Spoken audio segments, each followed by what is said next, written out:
नाम क्या है? आज घटने को 26 दिन हुआ है, क्या आपकी?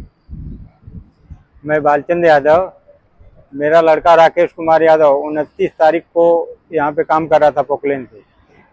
उनको आज 26 दिन हो गया घटनास्थल पे, और हमको हमारी एक ही मांग है कि हमको हमारा लड़का चाहिए। जिस भी हालत में हो उस हालत में हमारे बच्चे को दिया जाए और सुरक्षित दिया जाए।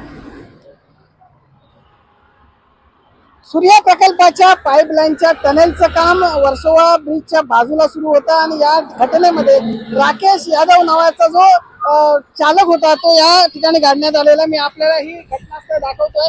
या ठिकाणी गेल्या 26 दिवसापासून रेस्क्यू ऑपरेशन सुरू आहे, परंतु नातेवाईकांचा असा आरोप आहे की हे जे ऑपरेशन आहे ते एकदम धीम्या गतीने आणि काम चालू असल्याचं सांगितलं जातंय। कारण या ठिकाणी ही घटना घडल्यानंतर तत्काळ राज्याचे मुख्यमंत्री एकनाथ शिंदे यांनी माणुसकी दाखवून या ठिकाणी ह्या घटनास्थळाला भेट दिली, तसेच त्यांच्या कुटुंबियांची भेट घेऊन त्यांना L&T कडून 50 लाख रुपये देण्यात आलेले आहेत आणि आज त्यांना ती रक्कम अदा करण्यात येणार आहे। काल थोडे 35 लाख रुपये जे होते ते काल देण्यात आले, परंतु या ठिकाणी जर पाहिलं तर लाख रुपये जरी मिळाले असतील तरी लाख मोलाचा माणूस हा त्यांच्यातून आता निघून गेलेला आहे। मात्र या कुटुंबाला आता प्रतीक्षा आहे या राकेशचे नेमके झाले तरी काय आणि तो आम्हाला कधी मिळणार या प्रतीक्षेकडे सर्व नातेवाईकांचे डोळे लागले आहेत।